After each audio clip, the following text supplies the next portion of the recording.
What is going on, everybody, and welcome back to the STL Tones podcast, Behind the Tones. I am joined by none other than Josh Middleton of Silosis and Architects. Josh, what's going on, man? Thank you so much for joining us today. Thanks for having me. Looking forward to it. How's everything going out over there in the COVID world you're living in?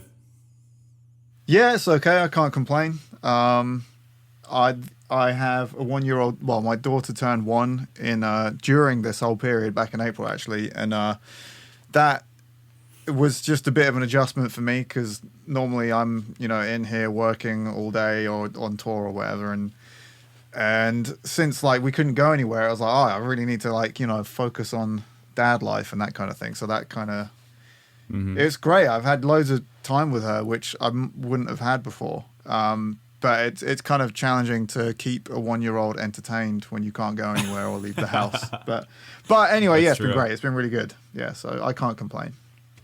Awesome, man.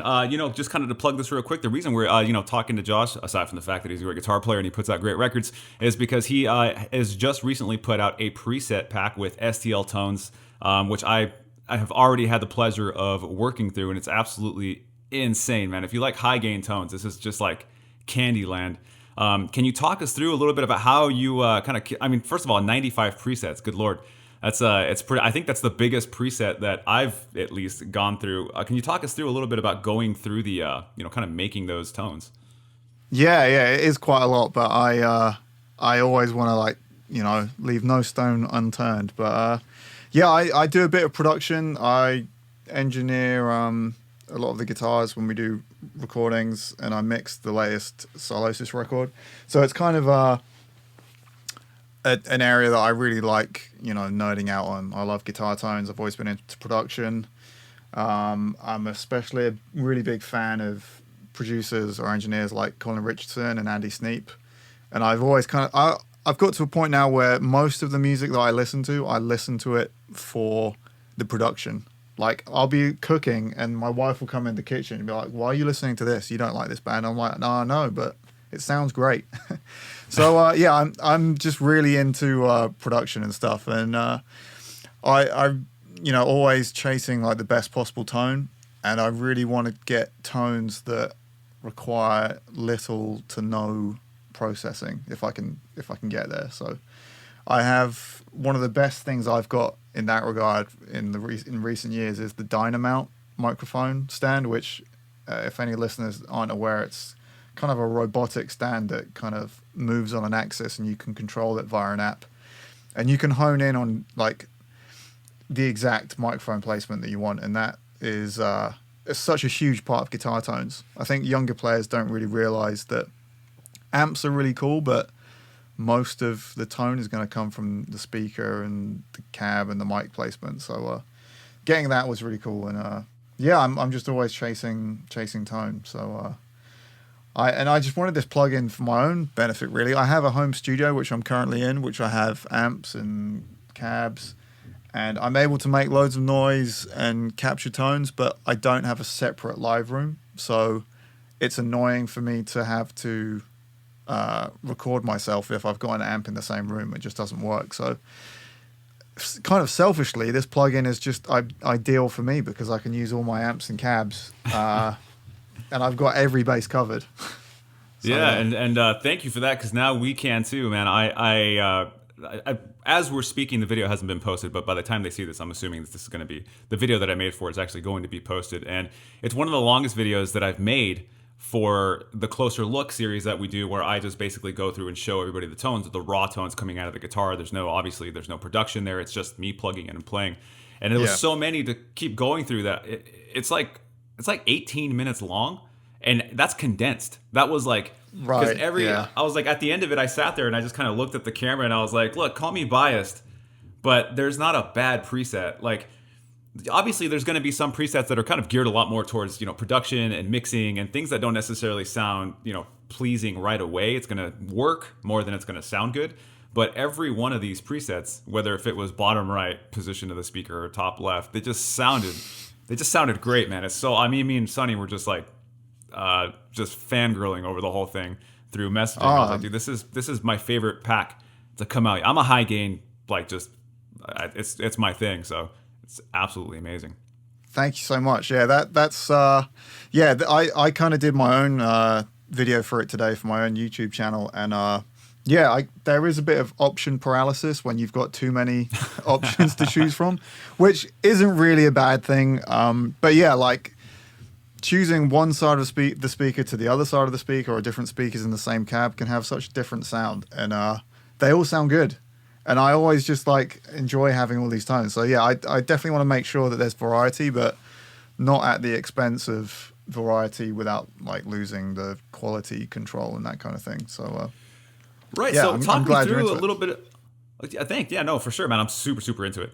So talk me through a little bit about how you ended up kind of really getting into amps and cabs. Like, obviously, you have a very wide collection of amplifiers, and I'm assuming cabinets and microphones. And what kind of started the love, to be an enthusiast for, for gear?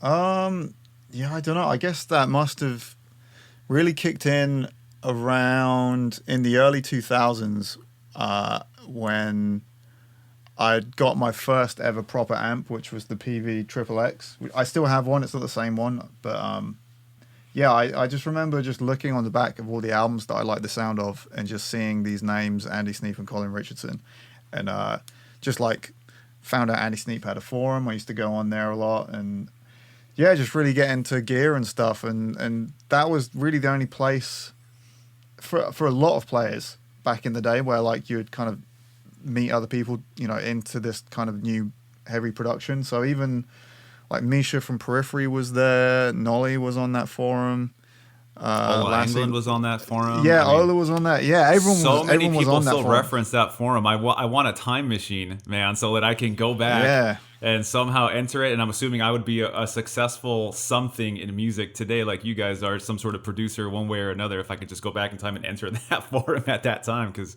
it was so useful. Yeah, so useful for that period of time when YouTube wasn't really what it is today by any means. So I was, I kind of stuck with the limited gear I had for a long time, and I'm at a position now where I'm fortunate to have had either endorsements with certain companies or discounted rates. Or to be honest, a lot of the stuff that I have here like is secondhand. Like the 6505 I picked up for like £250, which is very cheap, and it's like that is cheap. It's just one of the best sounding amps ever. So I've got I don't know how many heads, 1, 2, 3, 4, 5, 6, 7, and I borrowed a few to make the pack as well off a friend, and I've got about 5 different cabinets. But yeah, cabinets is where it's at for me at the moment. That's kind of I kind of know what I like in terms of amps, and I'm in some form of 50 on 50, whether it's the PV or the EVH is going to sound great. But yeah, cabinets and speakers from different years, either that they've like changed the way that vintage 30s were made, like when they switched production to China and they made them differently, or even if they've just been broken in a bit more and they're a bit darker. It's kind of ultra nerdy at this point, but yeah. But I do feel like I don't have any desire for any more gear, to be honest. Like a 5150, I'm just always going to go back to it. But yeah. Right. I hear that a lot. What about in terms of pedals? Are you kind of a pedal geek at all, or you just kind of got a few that you use? So basically, like as you said, my pack is kind of just geared towards high gain tones. There's not a variety of like, there's no crunch tones really. There's a few clean tones, but the main focus is just high gain metal tones for any kind of genre. I obviously I play in Architects and Silosis, and both bands, Architects we go down to a low F sharp, Silosis we play in E standard. But for the most part, what I'm looking for tonally is always the same. It's just a good even mid range, and the only thing that changes for the tuning is how tight it is on the front end, so the pedal aspect. So I have a few pedals, but I always go back to just the Maxon Odie 808, just like a really basic tube screamer. I have a bunch here. I've got the Fortin 33. I've got the Precision Drive. I've got a Maxon Odie 820 VFE Focus. There's loads, but my favorite is the 808 always. But I got this guy right here. That's the one. Yeah. You've probably had that one for a long time, huh? That's your. Oh, I'm missing knobs. You know, the cool thing is that ever since I showed this on my YouTube channel and it missing knobs, people have actually offered to send me knobs, and I've just Nice. literally I've been so lazy about it that I haven't like said, yeah, send me some knobs, because I feel like the work would be more. I just lose them again. So I was like, Yeah, there's no yeah. point. But that, and I don't use it. I kind of resigned myself a while ago to leave it up to the professionals like you guys to make me some sick plugins, and then I just worry about it that way. I have an amp and I have a cab, and it's embarrassing, so I don't even turn them on anymore, because it's too loud. I can't use it, so I use the plugins. But so cool, man.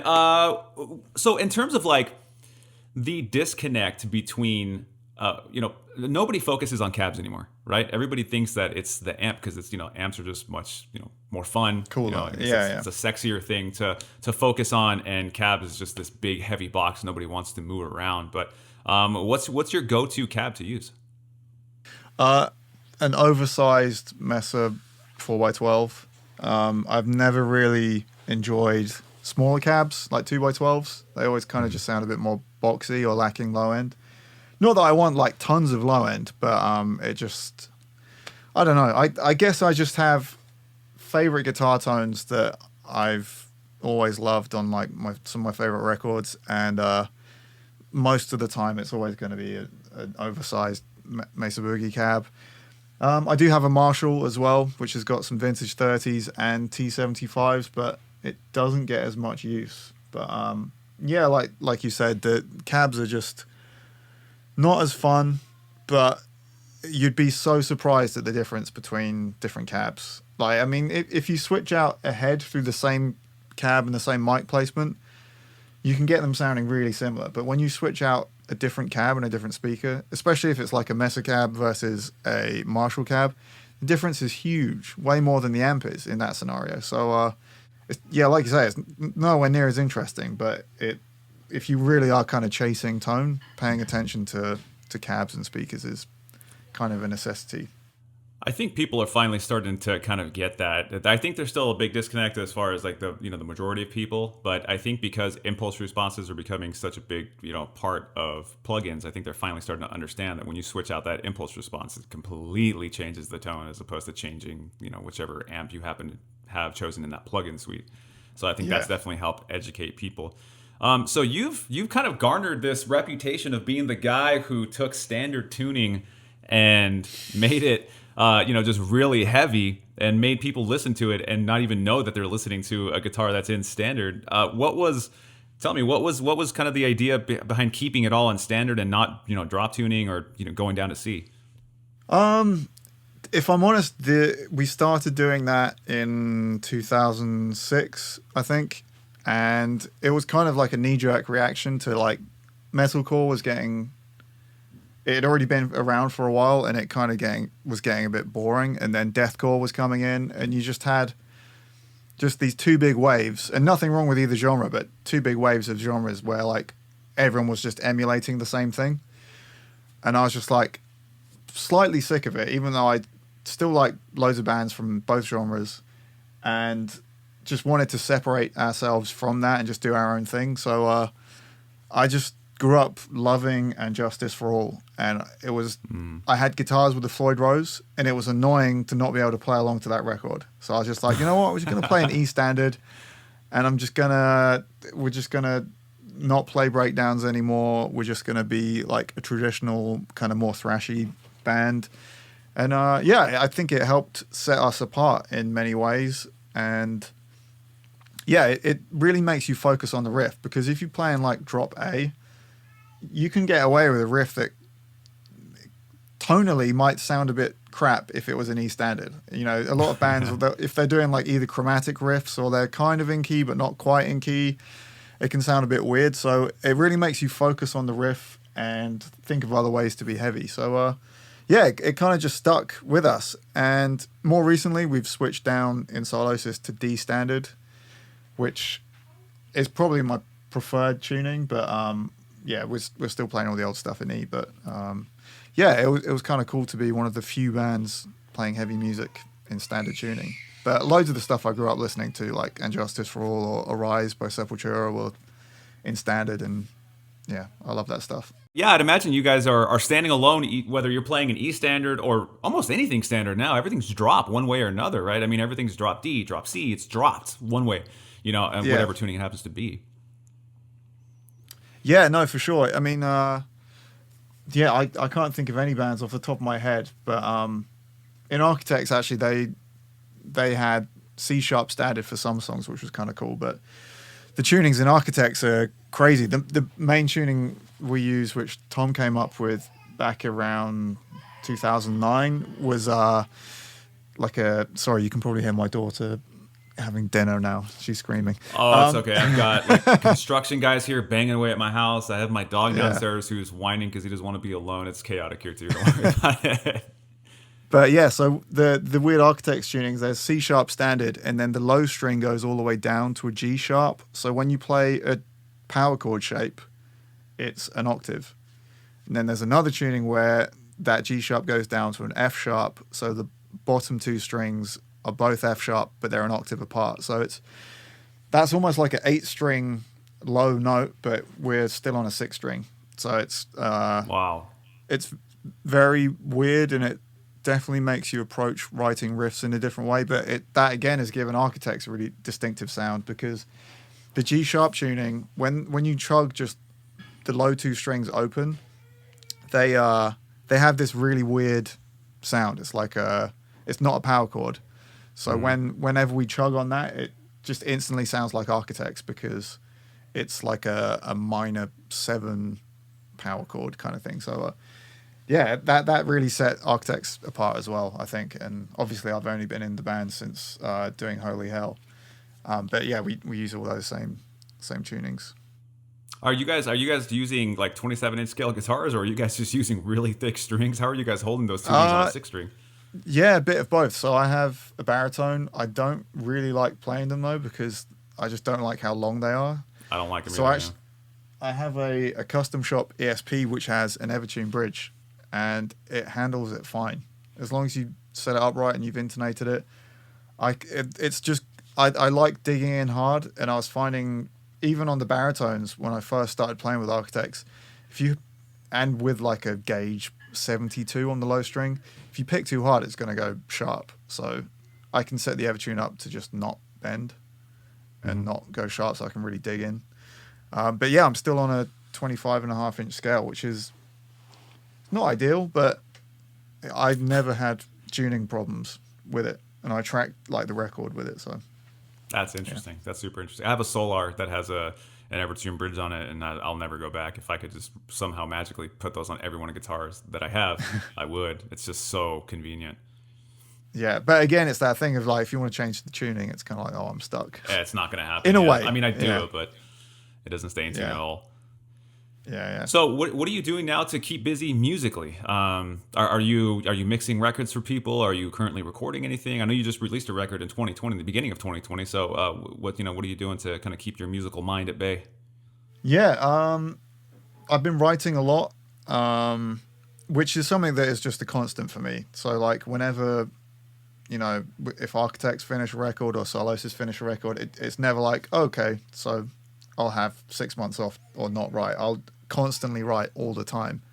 I kind of view it like spinning plates. I'll just have maybe 20 songs, like projects in Cubase, and I'll just chip away at each one every day. And I'll open, if I'm not vibing off something, or I have nothing to contribute to that one, I'll just stop and work on another song. So I never really feel like I have a writer's block, but some songs I can write and start and finish in a whole day.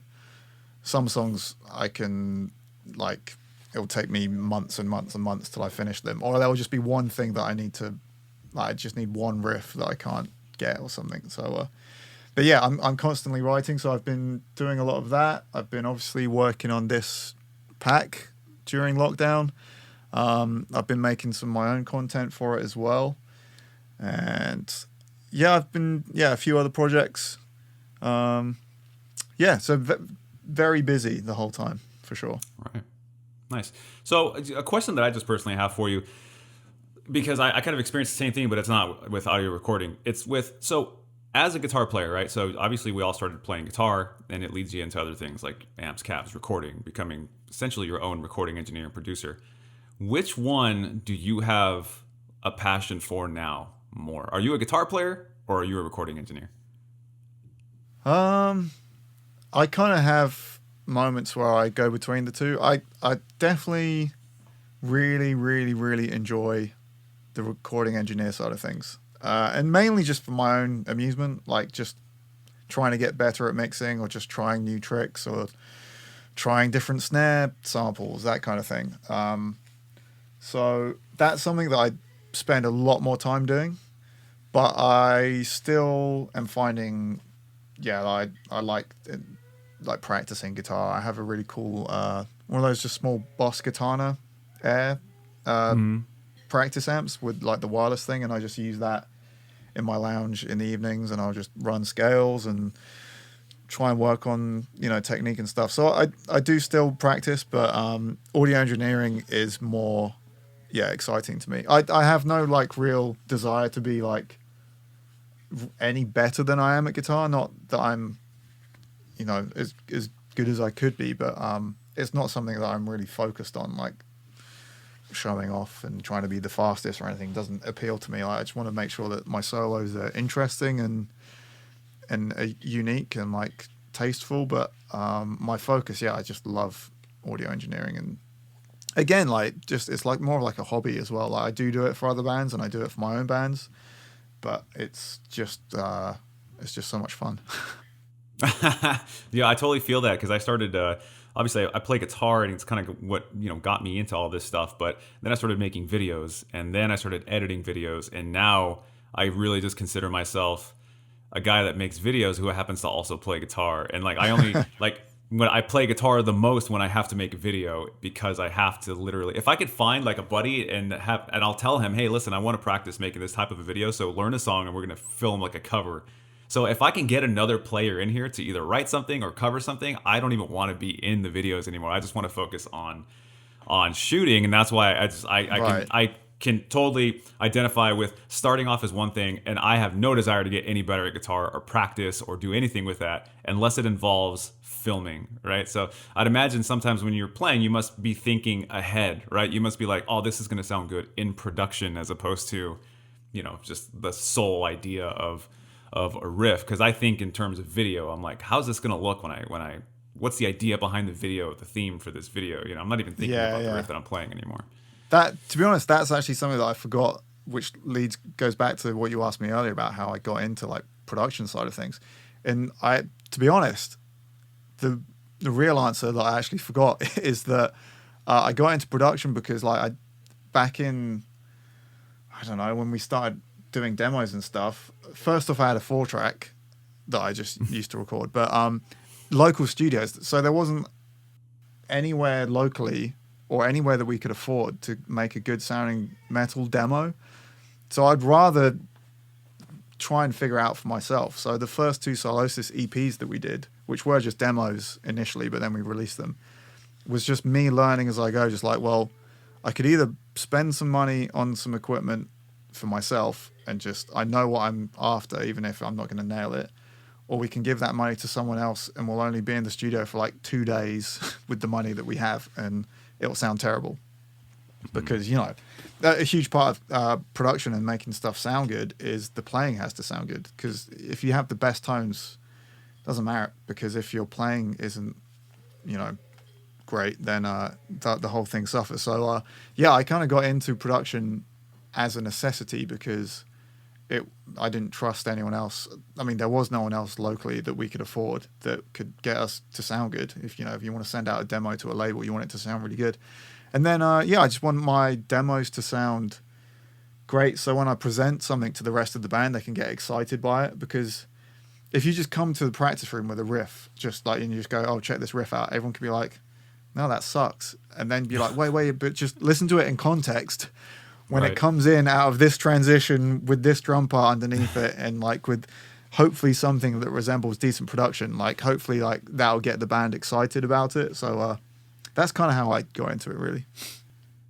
What's your process for recording when you're doing a Silosis record? Are you just in your home studio recording your parts by yourself, or do you have somebody come over and engineer while you record? I'd imagine, because I mean takes are just can be brutal when you're trying to nail something. Can't imagine having to constantly hit record, pause, on yourself. I do record myself for Architects and Silosis now. I actually think it's easier. I think I'm quicker because I know exactly what I'm listening for, as performance wise. And if I'm just there, I think it's quicker. But yeah, it kind of is tedious. But I can condense it down now. But yeah, so for the Silosis record, we did drums at a studio called Middleton in Devon. I've seen that. Yeah, it's a really cool studio. And Architects did drums there as well. And the engineer and the owner of the studio, Pete Miles, I just sent Ali goes down there with Pete. I didn't even go down. They track all the drums, and then yeah, for the most part, I'll track at my home studio, and I'll reamp later usually because I can't do it through like a full setup. But yeah, now I've got the STL Tone Hub thing. I can just kind of just track through that and have all my tones. I think a huge thing for me as well, and what I enjoy about having this pack is I don't there's no pleasure or reward for myself personally if I'm using someone else's tone. There's something about capturing it myself that I really enjoy. So even if like my favorite engineers like put out a pack, it'd be great, but I wouldn't want to use it because I like to chase it myself, I guess. Right. Yeah. I'd imagine. I think 90% of us aren't going to know what that feels like because it's so. I feel like the age of physical amplifiers and cabs and microphones and all that stuff is really just kind of ushering itself out as far as we're concerned, because they've given us such an avenue now where we're living in apartments or we're living in houses where we can't be loud, we can't do anything. Now that plugins are readily available and they're getting so much better. I mean, like I have a cab. It's sitting back there. I haven't moved it like in forever, and I have an amplifier. I bought an MT15, a PRS MT15, and I bought it, and it was like one of those things where it was COVID, and I just wasn't doing anything, and I was like, oh, I'm gonna go down to the store, and I'm gonna go pick up one of these amps, and it's gonna keep me busy for like a month. It kept me busy for like 6 hours, and then I got tired of it because I was like, every time I want to turn it on, I gotta put it on top of the amp, I gotta plug it in, I gotta like go close a bunch of doors and try to figure this out and try to figure out the volume and play. Or I could just plug it in my interface and I could just jam right here with a cool tone and focus on, what I'm playing. So yeah, exactly. Yeah, for sure. Yeah.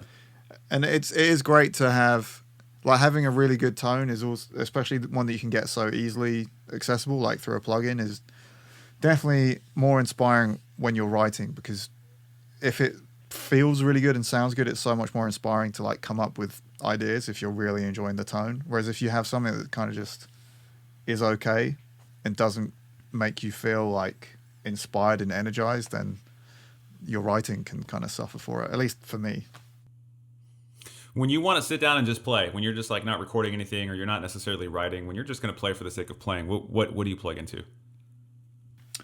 Yeah, I just have that practice amp in my lounge, and I just sit in front of like Netflix and I'll just put something on, and I was going to say I've run scales, but I probably don't run scales, but I'll just work on licks, and it's usually just alternate picking stuff and just make I'll just try and write something hard that's maybe got string skipping in it, or like that forces me to pick in a annoying way. A lot of the time I'll just write exercises or licks if I've got an area of my playing that's kind of weak or that I want to focus on. Then I'll just write something that has that in it and just do it that way. That's like something I used to do when I was a kid. Like I'd find like the dexterity between my index finger and then my ring finger and my pinky finger, or like just going between pinky and ring finger was like not great. So I just write loads of licks that just repeated that until So anyway, I just kind of just do that kind of thing, or I'll just play the same Symphony X thing that I play all the time. There's not a lot of people that can say they play a Symphony X thing all the time. I don't know how well I play it. I just play the intro to a song, what's it called, Inferno, off the Odyssey, and like that's just really fun to play. And it's just I'm my main focus for when I practice is alternate picking everything because I really like the sound of it, especially like when I'm soloing. I don't really. I just want it because it sounds so aggressive, especially if you can keep like the pickup to the bridge pickup. Or sometimes the neck's a bit more forgiving, but I want to make sure that I can do like, yeah, I don't know.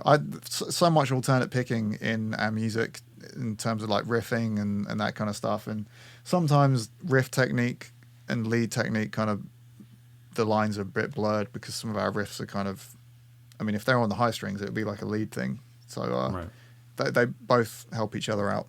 I mean, for the most part, most of my playing is rhythm playing. Yeah. See, I'm a legato player.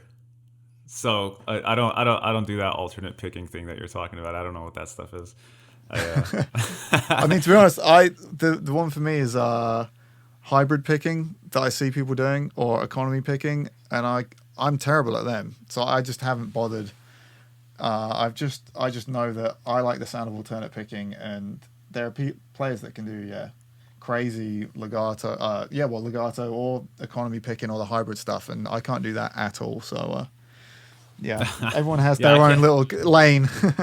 Yeah, I can't alternate pick to save my life. I try, and I can probably do it for like, I don't know, 6 notes before I get off track, and it just sounds like mush. So I don't know. It's one of those things I never sat down and decided I was going to devote a lot of time to develop. So now my playing suffers for it because I can't alternate pick anything. I did a cover of Ola, a song from Ola England. I did a cover when he released a solo record. I covered one of his songs. Oh, cool. And like the beginning of it starts off with this run that he alternate picks all the way to the top, and I legatoed it, but when I recorded the video, I kind of moved my hand in a way that it looked like I was alternate picking it, and I thought I got away with it, and I didn't because he did a video. He put a video out saying, oh, it's me me reacting to people covering my songs. Like that's the video that he put out, and the first video he highlighted was mine. And the song begins, and then when I go off to the top of that run, and I'm thinking I'm getting away with it, and he says, "Oh, I alternate pick that," and then he just like moves on to that. I was like, "Oh, what a subtle burn!" Straight away, the first thing. The first thing he noticed it. I was like, "Oh man, I thought I was a lot slicker than I was. Apparently, I didn't get away with it." Oh man, what are you playing on like with your guitars these days? What's your go-to? What do you pick up first? I'm very fortunate to be endorsed by ESP, so I have a few. I have some Horizons and the M2 guitars. I have this custom shop one, which has got the Evertune on it. So this is for Architect stuff. So that's got that's in G sharp tuning. And then I just have a bunch of. I have a couple of M2s, which have like the Fishman pickups. And this one's in E for Solosis stuff. For the most part, if I'm writing for Solosis, I'm in D standard now, and I've just got like 6 guitars in here that I use. There was this Instagram thing that you put out a long time ago, and I used to replay it like religiously all the time, and it was really short, but it was this lick. It was like a sweeping thing, and it was over like a very dark sounding background. I don't know what it was, and you were using the Silverburst. Yeah. And it was just sick. And I used to replay it all the time just to go watch it. It was a long time ago, though. The one I'm thinking of was like pre-Silverburst. I thought that might have been on my old Gibson, but I did could have been on the Gibson, but I thought it was a Silverburst. But I did like a sweep picking tutorial on YouTube that was the intro that I did for that was it's key changing, so it's like goes from one minor chord to like another one, which is kind of like a typical black metal kind of sound. Yeah, so that sounds huge and dark. If you think it sounds really dark, that's probably the one I'm thinking of then. Yeah, so it's like So that must be quite old then. That's probably about 5 years ago. Yeah, it was a long time ago that I used to watch it. Cool. I mean, I remember it, obviously. I used to watch it all the time. I haven't seen it in a while, but I knew that it was just a long time ago. But it was such a sick sweep pattern, and it sounded like over the key change that you did, it just sounded so insane. I was like, how does this like guy just exist? Like, how are you like just sitting there playing this stuff? It was nuts. I mean, it probably took me a few takes to record that. You just saw the final finished product. But I that's the only other thing that I really put a lot of focus on. So it was alternate picking, and sweep picking. What was your education for that? Were you the type of person that just took lessons, or did you just kind of learn everything as you went along? Did you do exercises and that was it, or? Yeah, I started having lessons when I was 9, and like on an acoustic to begin with, and I had lessons the whole time. I had a great teacher called Nick Hollings, who I went to for about 3 years, and the main thing for me was just getting the modes down, just the theory behind them as well, because it took me so long to actually understand how to apply them. I used to just practice them, like just going up one scale and then down the next one, and up to the octave, and I just used to use that as an exercise, and it was a really good way of like syncing both hands and picking every note. But yeah, it took me a long time until I actually got my head around how you apply them and the theory behind it. And once you know you really understand the modes, that's so much theory. It just like opens up for you. But that's all I really ever got into. And yeah, I used to practice like sweep picking and stuff as well. But weirdly, I was never into shred guitar. So I get loads of people going, "Oh, what's your favorite Malmsteen or John Petrucci or whatever?" Like all these players, and I have nothing against it, but it was never like musically like stuff that I would listen to. Like I was mainly into Metallica and stuff, and when I was a kid, I was just into like punk and skateboarding. So like I kind of almost I see similarities between getting good at guitar with skateboarding, because that just like accomplishment of like landing a trick is like the accomplishment of like nailing a lick, playing it really cleanly. So, right. But I was never like, oh, just want to go listen to players just going. But I enjoyed like the level of accomplishment I got from it, so I just ended up incorporating those kind of solos into our music. And then yeah, like sweep picking, I always used to try and do it in a way that was kind of hypnotic and like make these loops. Like the Solace song that we're mostly known for is one called Imperial, which has this like thing that just like loops over and over again. It's more like something like a harp would play, as opposed to just going bloop, bloop, bloop, bloop, and just sweep picking. So I'd like to try and outline interesting chords or key changes and that kind of thing with arpeggios. Or another band I really liked, Dimmu Borgir, who was like black metal, and there were these really cool like keyboard parts or like piano parts and string stuff that were helping to outline and show where all the different chord changes were going. And I didn't ever want to like incorporate synths into my own music or anything, so I just ended up getting into arpeggios just to outline chords and that kind of thing. But yeah, so I get so many people asking me like, "Oh, what do you think of this album or this? What's your favorite song by this band?" I'm like, I have no idea. I just listen to like Metallica and like loads of thrash. Yeah, who were the guitar players that you looked up to most? Who was like the guitar players that you were just like, that you just looked up to the most? I think my favorites as a kid, like obviously James Hetfield, and like rhythm playing's super important. But I was also into, like when I was really young, that was when Slipknot were coming out. So Mick Thompson and Jim Root early on were like two players I was like, oh, this is sick. And again, they were really focused on like rhythm playing, and they'd always be going on about like how they downpick everything. So yeah, those were like the first guys that I got into, and then obviously Dimebag and Pantera.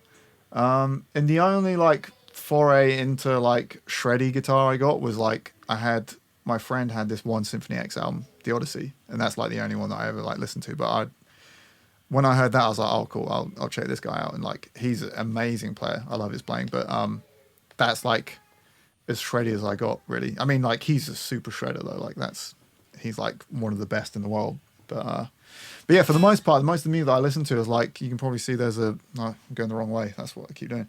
There's a Sepultura Arise poster. I love like a lot of the old school death metal, and the band Death was a huge influence on me.